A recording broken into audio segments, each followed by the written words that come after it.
আজ মন আমার কেমন কেমন করে, সোনার ক্ষেতে সোনার ফসল দেখে কি সুন্দর অপরূপ দৃশ্য।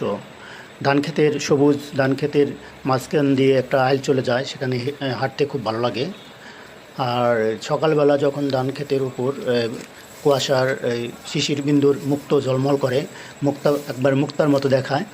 আমরা হেঁটে যাচ্ছি সকালবেলায় কুয়াশাচ্ছন্ন জমিতে। আমি প্রায়ই সকালে শিশির ধরতে এখানে এসে হাঁটি। শিশিরের লেগে কাপড় ভিজে যায়, প্রচুর শিশির পড়ে। এখন আমরা দেখতে পাচ্ছি সবুজ ধান ক্ষেত, তার মাঝখান দিয়ে আইল দিয়ে হাঁটছি আমি। বাম পাশে সবুজ, চারিদিকে সবুজে ঘেরা।